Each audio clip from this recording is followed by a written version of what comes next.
Hello बच्चों, कैसे हो सब।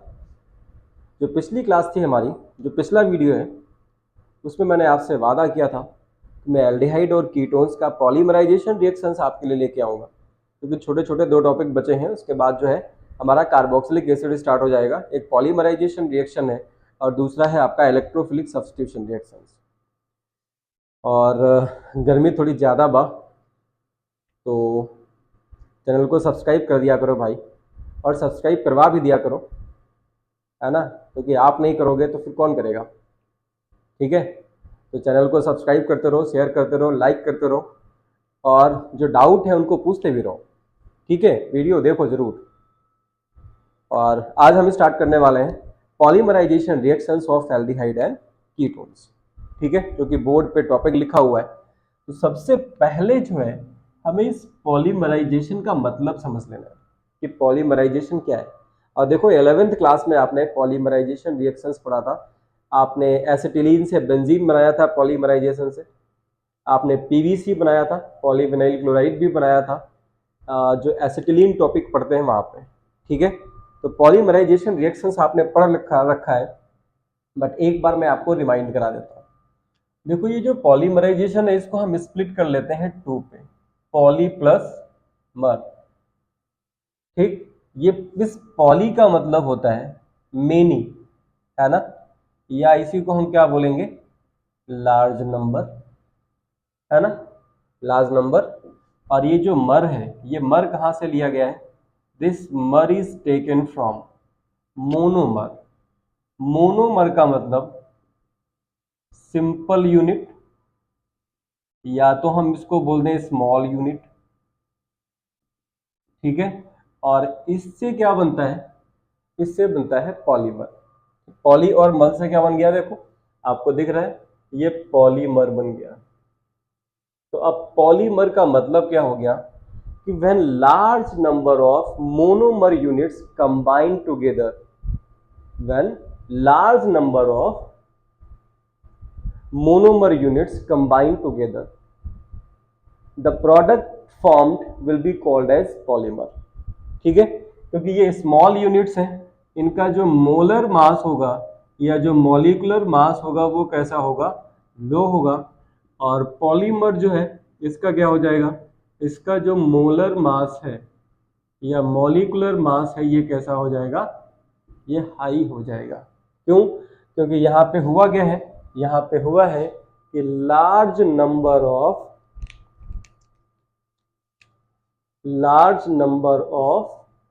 Monomers combined together, combined by reaction called polymerization।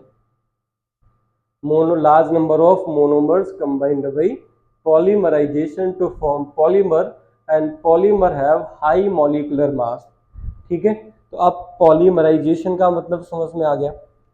मतलब ऐसी रिएक्शंस जिसमें छोटी छोटी यूनिट्स आपस में कंबाइन होके, छोटी छोटी यूनिट्स जिनका मॉलिकुलर मास भी कम है, कंबाइन होके एक लार्ज मॉलिक्यूल की फॉर्मेशन करती हैं जिसका मॉलिकुलर मास बहुत ज़्यादा हो जाता है। तो इस रिएक्शन को हम क्या बोलते हैं, पॉलीमराइजेशन रिएक्शन। और जो प्रोडक्ट बनता है that will be called as polymer. अब देखो, एक चैप्टर है आपका बायोमोलिक्यूल। बायोमोलिक्यूल्स में जैसे हम प्रोटीन्स पढ़ते हैं, तो प्रोटीन्स कैसे बनते हैं, अमीनो एसिड से बनते हैं। तो अमीनो एसिड्स क्या है, मोनोमर्स। और अमीनो एसिड से प्रोटीन बन रहा है, तो प्रोटीन क्या है, पॉलीमर। ठीक है, तो इस तरह से समझ पाए मोनोमर और पॉलीमर क्या है। मोनोमर मतलब सिंगल यूनिट, स्मॉल यूनिट। जब n number, large number of units आपस में जुड़ जाएंगी तो आपका पॉलीमर बन जाना है। ठीक है, समझ में आया इतना। अब हम आ जाते हैं सीधे polymerization reactions of aldehyde and ketone. तो इसमें सबसे पहली जो रिएक्शन है that is the polymerization of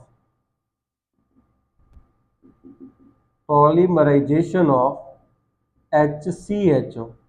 ये HCHO का नाम कौन कौन जानता है, HCHO होता है फॉर्मल्डिहाइड या मेथनल, फॉर्मल्डिहाइड, और दिस इज कॉल्ड मेथनल। ठीक है। इसका हम डिफरेंट कंडीशंस में पॉलीमराइजेशन कराएंगे, जिससे हमें डिफरेंट डिफरेंट प्रोडक्ट्स मिलेंगे। तो पहली पॉलीमराइजेशन रिएक्शन क्या है कि when an aqueous solution of formaldehyde, aqueous solution मतलब कितना परसेंट होगा, 40% aqueous solution of formaldehyde, that is called formalin, is heated up to dryness in water bath। ठीक है, तो जो प्रोडक्ट बनता है वो क्या बनता है, the product will be called as paraformaldehyde, it is a polymer. तो पहली कंडीशन लिख दो कि when an aqueous solution of formaldehyde, aqueous solution of formaldehyde मतलब 40% aqueous solution, और इसी 40% aqueous solution को हम क्या बोलते हैं, दिस इज कॉल्ड फॉर्मेलिन। और फॉर्मेलिन आपने देखा है, कहाँ देखा है, बायोलॉजी लैब में जब भी आप कभी गए होंगे तो उसमें जो स्पेसिमेंस रखे होते हैं, कॉकरोच और ये वो एक बॉटल्स में, ठीक है, तो उसमें जो लिक्विड भरा होता है दैट इज कॉल्ड फॉर्मेलिन। और उस फॉर्मेलिन का काम क्या है, उस फॉर्मेलिन का काम है चीज़ों को सड़ने से बचाना, स्पेसिमेंस को सड़ने से बचाना। ठीक है, तो when an aqueous solution of formaldehyde that is called formalin is heated up to dryness, heated up to dryness in water bath, क्या मिल जाएगा, पैराफॉर्मल्डिहाइड इज ऑब्टेन्ड, पैराफॉर्मल्डिहाइड,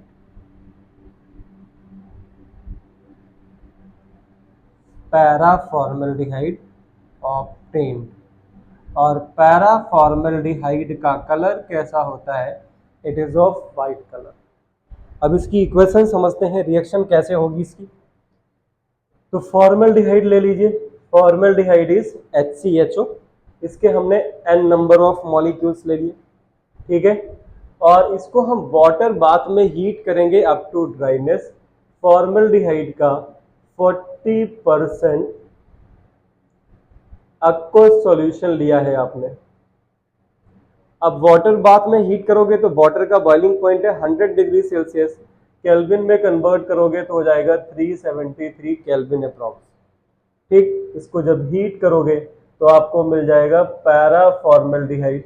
इस तरह से कुछ एल्डिहाइड फॉर्मल्डिहाइड के मॉलिक्यूल्स जो है वो आपस में जुड़ जाएंगे। होल एन, एन मतलब लार्ज नंबर, इसका कोई भी नंबर हो सकता है। यहाँ पे जो एन है, n should be 6 to 50, n जो है वो 6 से 50 होना चाहिए। ठीक है, तो ये जो प्रोडक्ट मिलेगा it is white in colour and the name of this compound is paraformaldehyde. ठीक है, इसके बहुत सारे यूजेस रहते हैं, इसलिए हम इन केमिकल कंपाउंड्स को सिंथेसाइज करते हैं लेबोरेटरी कंडीशंस में। ठीक है, अब देखो दूसरी तरह से हम फॉर्मल्डिहाइड को कैसे पॉलीमराइज कर सकते हैं कि if you have taken 60% aqueous solution of formaldehyde, तो आप लिख सकते हो if 60% aqueous solution of formaldehyde is treated with few drops of concentrated H2SO4, क्या बन जाएगा, you will get polyoxymethylene, polyoxymethylene obtained। ठीक है, अब इसका मतलब क्या हो गया, पॉलीऑक्सीमेथाइलिन का फॉर्मूला देखो क्या हो जाएगा, aqueous सॉल्यूशन ले रहा हूँ तो फॉर्मल्डिहाइड ले लीजिए HCHO, ठीक है, इसके n नंबर ऑफ मॉलिक्यूल्स ले लो। ये aqueous सॉल्यूशन है, इसका मतलब इसके साथ में क्या होगा, वाटर भी होगा, ठीक है। और जब इसका पॉलीमराइजेशन कराओगे किससे, कॉन्सेंट्रेटेड H2SO4 की प्रेजेंस में, तो पॉलीऑक्सीमेथाइलिन कैसे बनेगा, CH2O का whole N dot H2O, this is polyoxymethylene. और यहाँ पे जो N की वैल्यू है, N should be greater than 100, मतलब जो फॉर्मल्डिहाइड के मॉलिक्यूल्स हैं वो 100 से ऊपर होने चाहिए, तो आपको पॉलीऑक्सीमेथाइलिन मिल जाएगा, ठीक है। ये दूसरी कंडीशन थी। Come to the third condition, अगर हम गैसियस फॉर्मल्डिहाइड ले लें and gaseous formaldehyde is allowed to stand for some time, तो आपको एक साइक्लिक प्रोडक्ट मिलेगा दैट इज कॉल्ड ट्राइऑक्सेन या मेटा फॉर्मल्डिहाइड। तो आप लिख सकते हो when gaseous formaldehyde is allowed to stand for some time, when gaseous formaldehyde is allowed to stand for some time, a cyclic polymer obtained called, क्या बोलेंगे इसको, ट्राइऑक्सेन, और क्या भी दूसरा नाम क्या बताया था मैंने, मेटा फॉर्मल्डिहाइड। एक पैरा फॉर्मल्डिहाइड था, दूसरा मेटा फॉर्मल्डिहाइड है। अब ये किस तरह से रिएक्शन होगी, देखो फॉर्मल्डिहाइड लेना है तो हमने ले लिया CH2 डबल बॉन्ड O, दूसरा लिख दीजिए CH2 डबल बॉन्ड O, और तीसरा मॉलिक्यूल ले लो CH2 डबल बॉन्ड O।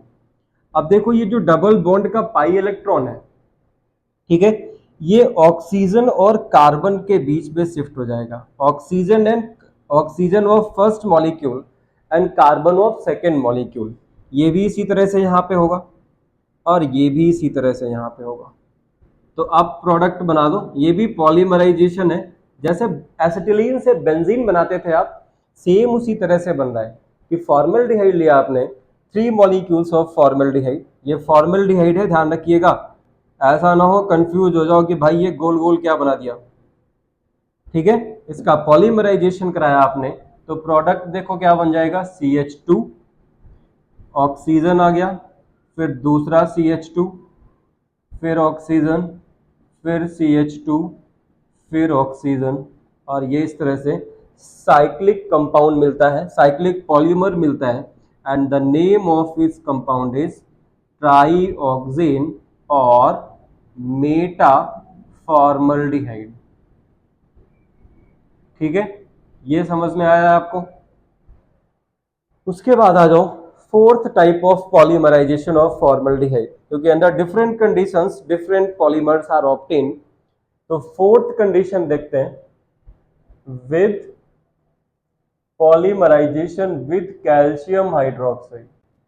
और कैल्शियम हाइड्रोक्साइड के साथ जब पॉलीमराइजेशन करते हो तो यहाँ पे आपको मिलता है फॉर्मोज, ये ग्लूकोज की तरह होता है, आप देखिएगा अभी, फॉर्मोज ऑब्टेन, किस तरह से, टेक 6 मॉलिक्यूल्स ऑफ फॉर्मल्डिहाइड, ठीक है, और इसकी रिएक्शन करा दिया आपने कैल्शियम हाइड्रोक्साइड से। तो इसमें क्या होगा, जो 6 कार्बन चेन है वो आपस में जुड़ जाएंगे, लास्ट वाला जो कार्बन है उस पर CHO ही रहेगा, ठीक है, बाकी सारे कार्बन पे क्या जुड़ जाएगा, एक एक OH ग्रुप जुड़ जाएगा। तो ये पॉलीहाइड्रोक्सी एल्डिहाइड है, ठीक है। अब वैलेंसी सेटिस्फाई करने के लिए आपको क्या कर देना है, you have to add the hydrogen, ठीक है। तो the name of this compound is formose, getting. एक और बहुत ही फेमस पॉलीमराइजेशन है फॉर्मल्डिहाइड का, when formaldehyde is treated with phenol. अब उसके स्ट्रक्चर मैं यहाँ पर नहीं बताऊंगा कि वो थोड़ा सा कॉम्प्लेक्स हो जाना है, और ये पॉलीमर जो आपका चैप्टर है उसमें टॉपिक है अलग से, तो जब भी कभी पॉलीमर पढ़ाऊंगा तो वहां पर बताऊंगा कि जब भी हम फिनॉल की फॉर्मल्डिहाइड को फिनॉल की फॉर्मल्डिहाइड के साथ में रिएक्शन करा देते हैं, ठीक है, तो यहां पे बन जाता है phenol formaldehyde resin. Phenol formaldehyde resin, और इसका जब कंडेंसेशन होता है तो यही बन जाता है आगे बेकेलाइट, जो कि बहुत हार्ड सब्सटेंस है। जो स्विच बोर्ड्स होते हैं, इलेक्ट्रिक स्विच बोर्ड, ठीक है, वो इसी बेकेलाइट के बने होते हैं, फिनॉल फॉर्मल्डिहाइड रेजिन से बनते हैं। जब फॉर्मल्डिहाइड को फिनॉल के साथ में ट्रीट करते हैं और उसके बाद कंडेंसेशन होता है तो आपको बेकेलाइट मिलता है, ठीक है। जब भी कभी मौका मिलेगा तो इसको यहाँ पे हम एक्सप्लेन करेंगे कि किस तरह से इसका पॉलीमराइजेशन होता है, ठीक है। तो अभी आपको सिर्फ इतना याद रखना है कि फिनॉल की फॉर्मल्डिहाइड से रिएक्शन कराओगे तो आपको यहाँ पे क्या मिल जाएगा, यू विल गेट बेकेलाइट, ठीक है, after condensation of reaction getting. तो ये फॉर्मल्डिहाइड कवर हो गया यहाँ पे। अब आ जाओ polymerization of acetaldehyde. Come to the polymerization of acetaldehyde.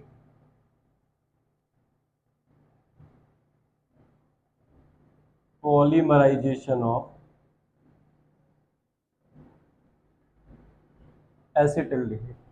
तो पहली कंडीशन क्या है कि when acetaldehyde is treated with few drops of concentrated H2SO4 at 298 kelvin. लिख दीजिए फटाफट। व्हेन एसिटल्डिहाइड फॉर्मूला होगा CH3CHO। Acetaldehyde is treated with few drops of concentrated H2SO4 at 298 kelvin. तो आपको यहाँ पे प्रोडक्ट क्या मिलेगा, ये साइक्लिक प्रोडक्ट मिलेगा para aldehyde, a cyclic product para aldehyde is obtained.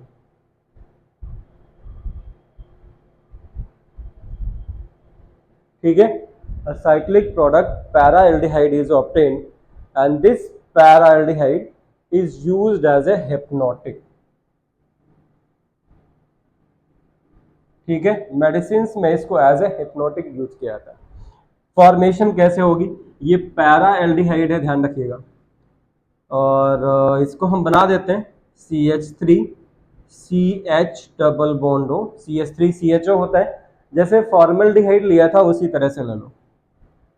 फिर यहाँ पे ले लिया CH, ये इस तरह से ले लिया CH3 डबल बॉन्ड O, फिर तीसरा molecule CH double bond O, और ये साइड में कर दिया CH3। अब क्या होगा, ये ऑक्सीजन के जो पाई इलेक्ट्रॉन्स हैं ये शिफ्ट हो जाएंगे for the formation of the bond, ठीक है। पॉलीमराइजेशन रिएक्शन हो रही है यहाँ पे। अब देखो प्रोडक्ट क्या बन गया, CH3, यहाँ पे CH है, फिर ऑक्सीजन लगा हुआ है, फिर सिंगल बॉन्ड बन गया, और इस तरह से आप प्रोडक्ट को फटाफट बना दीजिए। और समझ में आ गया हो तो चैनल को सब्सक्राइब भी कर दीजिए गच्च से, मतलब सब्सक्राइब भी कर दीजिए, सॉरी, ठीक है। इसको हम क्या बोलेंगे, ये है पैरा एल्डिहाइड, और इस पैरा एल्डिहाइड को हम यूज करते हैं, दोबारा लिख दे रहे हैं, हिप्नोटिक की तरह यूज करते हैं, हिप्नोटिक, ठीक है। दूसरी कंडीशन में अगर इसी एसिटल्डिहाइड का हम पॉलीमराइजेशन करा दें, किसकी प्रेजेंस में करा दें, ड्राई HCl की प्रेजेंस में या कॉन्सेंट्रेटेड H2SO4 की प्रेजेंस में 273 केल्विन पे, व्हेन एसिटल्डिहाइड is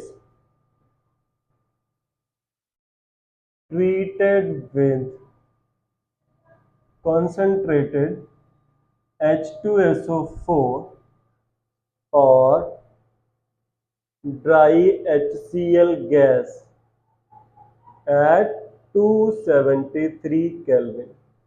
अगर 273 केल्विन पे इसको रिएक्शन करवाते हैं तो क्या मिल जाएगा, you will get meta aldehyde. क्या मिलेगा, मेटा एल्डिहाइड मिलेगा। टेट्रामर, टेट्रामर मतलब 4 मॉलिक्यूल्स ऑफ दिस एल्डिहाइड या acetaldehyde combined to form tetramer, मतलब 4 मोनोमर। टेट्रामर का मतलब टेट्रा 4, मर मतलब मोनोमर।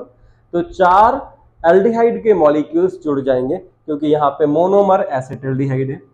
लिख लो यहाँ पे, किस तरह से लिखोगे, CH3 C double bond ONH, ठीक है, फिर CH double bond O and CH3, फिर CH double bond O, 3 molecule हो गए। चौथा ले लो, यहाँ पे हो गया CH double bond O and CH3। क्या होगा, जैसे पहले होता आया है वैसे ही होगा, जो पाई बॉन्ड्स हैं वो शिफ्ट हो जाएंगे, ठीक है। और प्रोडक्ट क्या बन गया देखो, कार्बन, फिर ऑक्सीजन मतलब CH, ये है CH3O, फिर CH, इससे जुड़ा हुआ है CH3, फिर ऑक्सीजन, फिर ये CH CH3, फिर ऑक्सीजन CH CH3 इस तरफ ले लो और ये ऑक्सीजन, ठीक है। ये टेट्रामर है क्योंकि यहाँ पे 4 मॉलिक्यूल्स जुड़े हुए हैं और इसी को हम बोलेंगे, the name of this compound is Meta aldehyde, ठीक है, समझ पाए। तो इस तरह से जैसे एल्डिहाइड्स का पॉलीमराइजेशन हो रहा है, सेम टाइप में कीटोन का भी पॉलीमराइजेशन रिएक्शंस हो सकती हैं, बट उसके लिए कंडीशंस डिफरेंट हो सकती हैं, ये ध्यान में रखिएगा, ठीक है। सेम कंडीशन में पॉलीमराइजेशन नहीं होगा क्योंकि एल्डिहाइड का ही सेम कंडीशन में डिफरेंट डिफरेंट प्रोडक्ट दे रहा है, तो कीटोन्स में भी उसी तरह से होगा, ठीक है। अब हम अपनी नेक्स्ट रिएक्शंस पे मूव कर जाते हैं जो कि बहुत इंपॉर्टेंट है आपके बोर्ड एग्जाम्स के लिए और प्लस आपके नीट और IIT एग्जाम्स के लिए भी, that is the electrophilic substitution reactions of aldehyde and ketones. फटाफट लिखना स्टार्ट कर दीजिए, इसको कंप्लीट करिए और अगले टॉपिक पे आइए।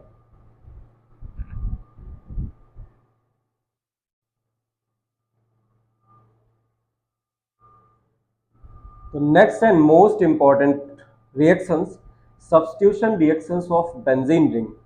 और एल्डिहाइड और कीटोन्स में जो बेंजीन रिंग की सब्स्टिट्यूशन रिएक्शंस है वो कौन सी होती हैं, इलेक्ट्रोफिलिक सब्स्टिट्यूशन रिएक्शंस, जो आपके सिलेबस में हम वही पढ़ने वाले हैं, ठीक है। तो देखो, कोई भी एल्डिहाइड ले ले या कीटोन ले ले,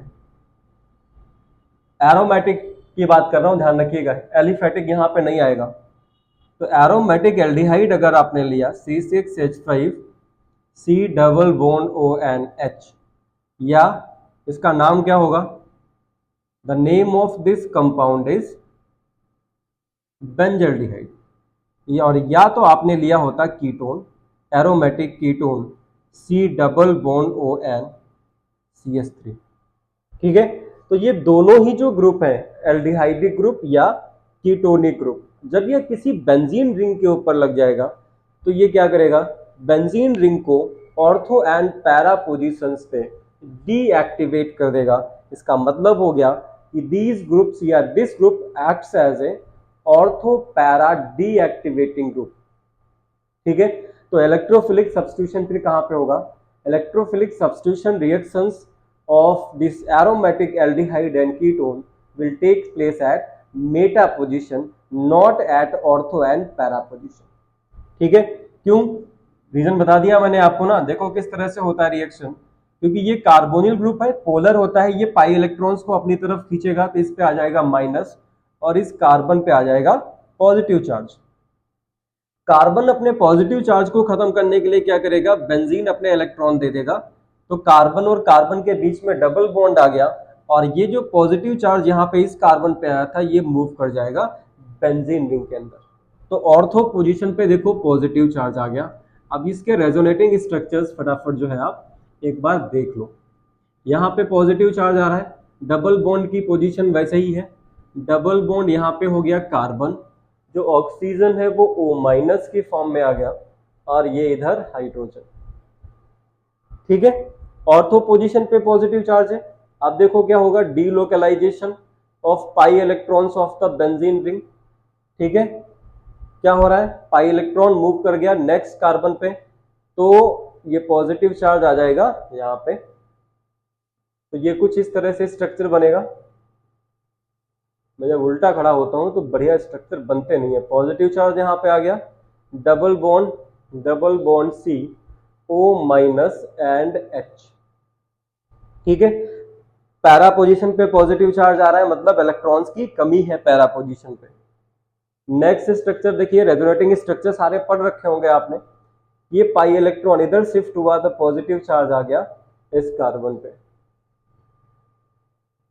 ठीक है, यहाँ पे पॉजिटिव चार्ज है, double bond double bond double bond CO- and H। Finally क्या होगा, ये पाई नेगेटिव चार्ज फिर से रिटर्न कर जाएगा टू द ओरिजिनल स्टेट। तो ये जो बॉन्ड था ये शिफ्ट हो जाएगा यहाँ पे, मतलब एक्चुअल स्ट्रक्चर आपको मिल जाएगा बेंजल्डिहाइड का। ठीक है, अब इस रेजोनेटिंग स्ट्रक्चर से आपको क्या दिखाई पड़ा, इन रेजोनेटिंग स्ट्रक्चर से आपको दिखाई पड़ा कि ऑर्थो एंड पैरा पोजीशंस पे क्या हो रहा है, ऑर्थो एंड पैरा पोजीशंस पे इलेक्ट्रॉन डेंसिटी लो हो जा रही है। किसकी वजह से, ड्यू टू, अब ये एल्डिहाइडिक ग्रुप का कौन सा इफेक्ट है, ये एल्डिहाइडिक ग्रुप का -R इफेक्ट है, इलेक्ट्रॉन्स को अपनी तरफ खींचना है, या -I इफेक्ट है, due to -I effect of C double bond O group. ठीक है, और आपको करानी है कौन सी रिएक्शन, आपको करानी है इलेक्ट्रोफिलिक सब्स्टिट्यूशन रिएक्शन। और इलेक्ट्रोफिलिक सब्स्टिट्यूशन रिएक्शंस में जो इलेक्ट्रोफाइल होता है वो कहाँ पे अटैक करता है, जहाँ पे इलेक्ट्रॉन डेंसिटी हाई होती है। और इनमें इलेक्ट्रॉन डेंसिटी हाई कहाँ पे है, ऑर्थो पैरा पे तो कम हो गई, तो electron density is high at meta position, क्योंकि वहां पे ना तो पॉजिटिव चार्ज आया हुआ है और ना ही नेगेटिव चार्ज आया है। ठीक है, तो इसका मतलब इलेक्ट्रोफिलिक सब्स्टिट्यूशन कहाँ पे होगा, इलेक्ट्रोफिलिक सब्स्टिट्यूशन होगा एट मेटा पोजीशन। पहले इसके भी हम रेजोनेटिंग स्ट्रक्चर्स देख लेते हैं फटाफट। ठीक है, पाई इलेक्ट्रॉन शिफ्ट कर दो, माइनस प्लस ये इधर शिफ्ट कर दो तो पॉजिटिव चार्ज आ जाएगा यहाँ पे। फटाफट बनाओ, देखते हैं, हमसे पहले तुम बनाते हो कि आपसे पहले हम बनाते हैं। ये इधर है CH3 पॉजिटिव चार्ज, फिर ये इधर शिफ्ट कर दो तो पॉजिटिव चार्ज आ गया पैरा पोजीशन पे, double bond CO- and CH3। फिर क्या है, ये इधर शिफ्ट कर दो, पॉजिटिव चार्ज आ गया फिर से ऑर्थो पोजीशन पे, double bond CO- and H। बेटा यहाँ पे डबल बॉन्ड हो गया, छूट गया हमसे। फिर क्या होगा, ये रिटर्न किया ग्राउंड स्टेट में, मतलब अपनी ओरिजिनल स्टेट में, तो ये कुछ इस तरह से स्ट्रक्चर देगा। डबल बॉन्ड की पोजीशन चेंज हो चुकी है, ये CH3 है, यहाँ पे मैं बराबर गलती कर दे रहा हूँ। ठीक है, तो यहाँ पे भी देखो, ये एसिटोफिनोन है, एरोमेटिक कीटोन, इसको हम क्या बोलते हैं, एसिटोफिनोन।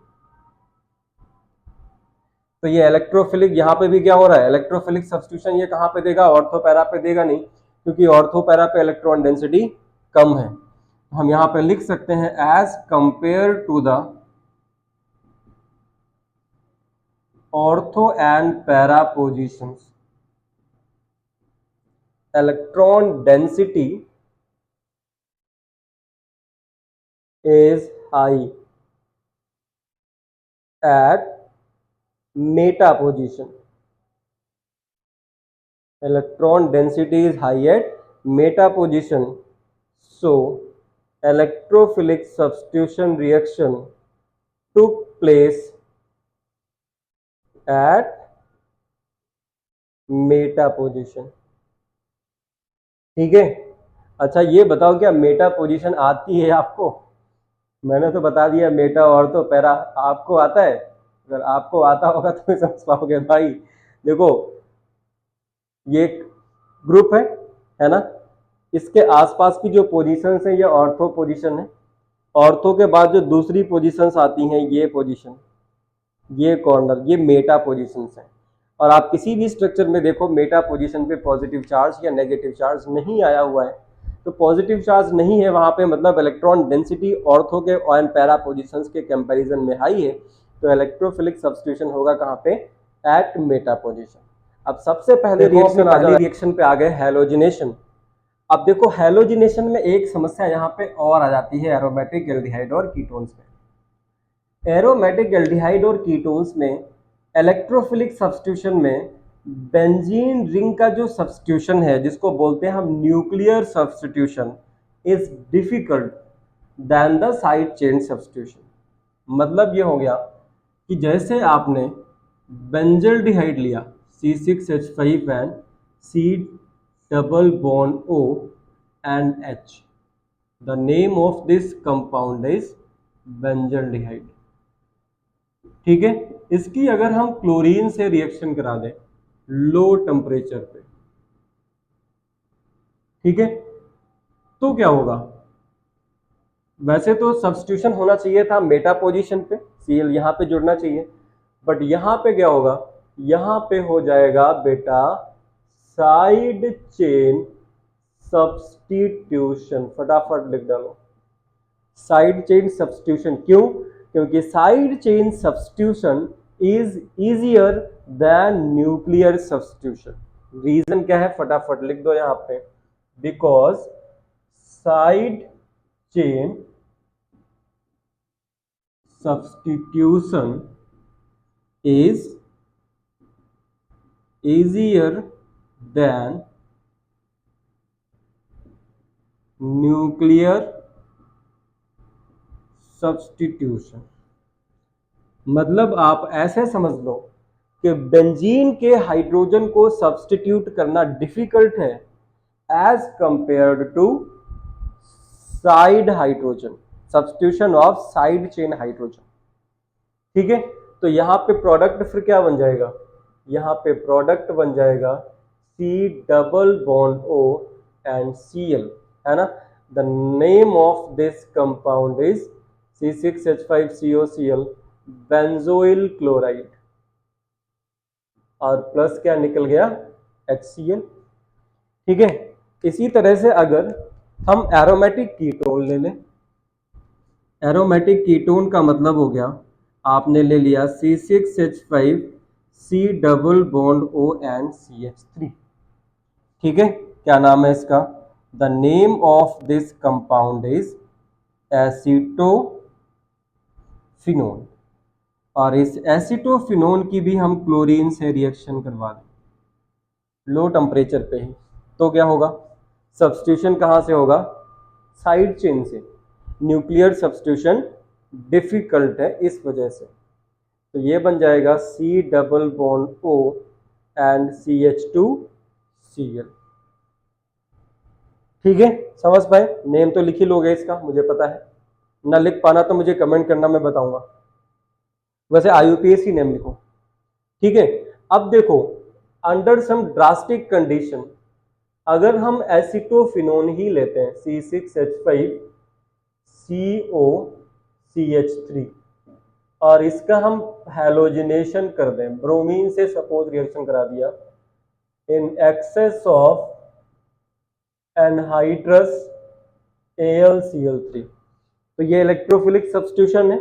तो इस कंडीशन में, ठीक है, जब एक्सेस में एनहाइड्रस AlCl3 ले रहा हो तो ये साइड चेन सब्स्टिट्यूशन ना दे करके मेटा प्रोडक्ट देगा आपको।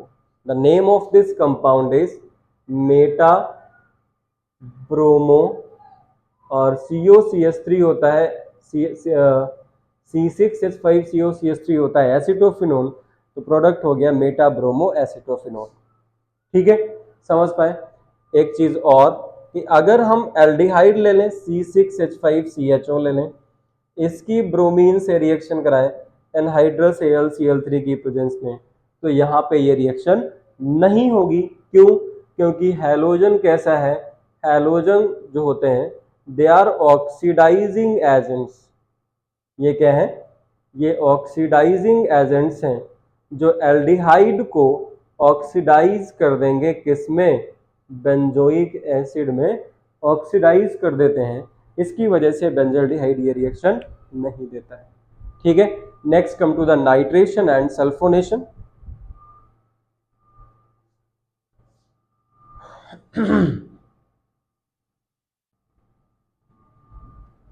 नाइट्रेशन तो करवा ही लोगे। अगर नाइट्रेशन करते हैं तो क्या करते हैं भैया बता दो। नाइट्रेशन में हम रिएक्शन कराते हैं कॉन्सेंट्रेटेड HNO3 से in presence of concentrated H2SO4। H2SO4 क्यों लेते हैं? एसिडिक मीडियम प्रोवाइड करने के लिए, क्योंकि ये जो HNO3 भाई साहब हैं ये स्ट्रॉन्ग ऑक्सीडाइजिंग एजेंट भी हैं, तो ये ऑक्सीडाइज कर सकते हैं, तो इसलिए एसिडिक मीडियम में करवा दिया। ठीक है, तो फिर से ले लो आप C6H5COCH3 एसिटोफिनोन। ठीक है, एल्डिहाइड हम अवॉइड कर रहे हैं लेना, और इसकी रिएक्शन करा दिया आपने concentrated HNO3 in presence of concentrated H2SO4। ठीक है, ये दोनों वैसे एल्डिहाइड कीटोन दोनों ही रिएक्शन देते हैं। ठीक है, आप ले सकते हो, मैं भी ले लेता हूं अभी। ये हो गया COCH3 और पैरा मेटा पोजीशन पे क्या लग जाएगा? नाइट्रो, है ना? तो क्या बन गया? Meta nitro acetophenone. ठीक है, बन गया। इसी तरह से अगर आपने बेंजल्डिहाइड लिया C6H5CHO, इसकी रिएक्शन करा दो कॉन्सेंट्रेटेड HNO3 से in presence of concentrated H2SO4, तो आपको क्या मिल जाएगा? COCH3 वैसा ही रहेगा, सॉरी एल्डिहाइड लिया इस बार, तो ये CHO हो जाएगा और यहाँ पे NO2 लग जाएगा, मेटा नाइट्रो बेंजल्डिहाइड। एक रिएक्शन और पढ़ लेते हैं, सल्फोनेशन रिएक्शन, जिसमें हम एरोमेटिक एल्डिहाइड और कीटोन्स की सल्फ्यूरिक एसिड के साथ में रिएक्शन कराते हैं। ठीक है, तो नेक्स्ट आ जाओ थर्ड टाइप, सल्फोनेशन। सल्फोनेशन मतलब reaction with concentrate H2SO4। Compounds के नाम लिखने की प्रैक्टिस करते रहा करो, नहीं तो आपको कितनी भी केमिस्ट्री आने लगे, अगर नाम नहीं आया तो केमिस्ट्री नहीं आएगी। फिर आपको भ्रम रहेगा कि आप केमिस्ट्री के बहुत बड़े तीरंदाज हो, क्योंकि हमने बड़े बड़े सूरमाओं को देखा है जिन्होंने खूब बड़ी बड़ी कोचिंग्स ज्वाइन किया है। हम जैसे टीचर्स को कुछ समझा ही नहीं और लास्ट में 35-40% लेके आए, मुंह दिखाने लायक नहीं बचे। तो ऐसे सूरमा मत बनो, थोड़ा सा मतलब हाथ पैर चलाते रहो, क्योंकि किसी भी इंस्टीट्यूशन को ज्वाइन कर लेने से आप सूरमा नहीं बन जाओगे, आप तीरंदाज नहीं बन जाओगे। तीरंदाज तभी बनोगे जब तीरंदाजी सीखोगे, है ना? इसका मतलब हो गया आप पढ़ना आपको ही पड़ेगा। अगर बुखार आपको है तो पैरासीटामोल या डोलो आप ही खाओगे, हमारे खा लेने से आपका बुखार खत्म नहीं होगा बेटा। ठीक है, तो आपको मेहनत करनी है, ध्यान रखना है। और साथ में एक चीज़ और कहता रहता हूँ, जो हर बार कह रहा हूँ कि चैनल को सब्सक्राइब जरूर करते रहिएगा, क्योंकि ये जो सब्सक्राइबर्स हैं ये मेरी एनर्जी है, ये एनर्जी बूस्टर्स का काम करते हैं। ठीक है, आप ले लो बेंजल्डिहाइड और इसकी रिएक्शन करा दो कॉन्सेंट्रेट H2SO4 की प्रेजेंस में, क्या होगा? मेटा पोजीशन पे SO3H लग जाएगा, सल्फोनिक एसिड। तो ये मेटा पोजीशन पे है, Meta formyl benzene sulphonic acid, Meta formyl benzene sulphonic acid. क्योंकि SO3H को ज़्यादा प्रेफरेंस मिलती है, तो ये जो CHO है ये प्रीफिक्स में चला जाएगा, और प्रीफिक्स में इसको हम फॉर्माइल यूज करते हैं। इन द सेम वे अगर आपने एसिटोफिनोन लिया है C6H5COCH3, इसकी रिएक्शन करा दो कॉन्सेंट्रेट H2SO4 से, तो प्रोडक्ट क्या होगा और नेम क्या होगा ये लिख के फटाफट हमको कमेंट बॉक्स में भेज दो। ठीक है, मैं इसको कंप्लीट नहीं कर रहा हूं, ये आपके लिए छोड़ रहा हूं। ठीक है, वैसे इसी तरह से रिएक्शन होगी, सिर्फ मेटा पोजीशन पे SO3H लग जाना है। ठीक है, बट मैं आपके लिए छोड़ रहा हूं कि आप लिख भी पा रहे हो कि सिर्फ भगवत गीता सुनते जा रहे हो, पल्ले कुछ नहीं पड़ रहा। ठीक है, नेक्स्ट रिएक्शन पे आ जाते हैं। दो रिएक्शंस हम और पढ़ते हैं, कौन कौन सी। एक होती है फ्रीडल क्राफ्ट एल्काइलेशन रिएक्शन और दूसरी रिएक्शन है फ्रीडल क्राफ्ट एसाइलेशन रिएक्शन। ये दोनों रिएक्शंस होती हैं किसकी प्रेजेंस में, एनहाइड्रस AlCl3 की प्रेजेंस में। और एनहाइड्रस AlCl3 क्या है, दिस इज लुईस एसिड। ठीक है, तो जो एल्डिहाइड और कीटोन्स हैं, aromatic aldehydes and aromatic ketones do not give Friedel Crafts reactions. किसकी वजह से, due to the formation of salt. क्यों, क्योंकि इसमें कार्बोनिल ग्रुप है एल्डिहाइड और कीटोन्स में, और इसके पास होते हैं लोन पेयर, है ना। और AlCl3 क्या है, यह है इलेक्ट्रॉन डेफिशिएंट, इसके पास इलेक्ट्रॉन्स की कमी है, तो ये इससे लोन पेयर ले लेता है। ठीक है, अब जब लोन पेयर ले लेगा तो ये क्या बना देगा, देखो C डबल बॉन्ड O, इस पे आ गया पॉजिटिव चार्ज और AlCl3 के ऊपर आ जाएगा नेगेटिव चार्ज, ये सॉल्ट बन गया। अब सॉल्ट बनने की वजह से ये सब्स्टिट्यूशन रिएक्शन नहीं देगा, या इलेक्ट्रोफिलिक सब्स्टिट्यूशन रिएक्शंस नहीं देता है। ठीक है, तो इस तरह से एल्डिहाइड और कीटोन आज खत्म हो गया है, थ्योरी पार्ट और reaction part. Intex questions, examples and exercise बचे हुए हैं, जो मैं चैप्टर खत्म होने के बाद A to Z सारे कराऊंगा। NCERT आपको साथ में लेके बैठना पड़ेगा, क्योंकि हमारे पास में स्मार्ट बोर्ड है नहीं कि उन क्वेश्चंस को हम वहीं पे खोल लें। ठीक है, तो take your NCERT with me and get ready for in-text questions and examples and exercise questions of all the chapters, not even this chapter only, all the chapters that are in your syllabus. ठीक है, तो अगर समझ में आ गया हो तो subscribe जरूर कर दीजिएगा, एक बार सब्सक्राइब कर दीजिए, शेयर कर दीजिए, लाइक कर दीजिए, लोगों तक पहुंचाइए भैया। और क्या चाहते हो, इतनी तो गुजारिश कर सकते हैं।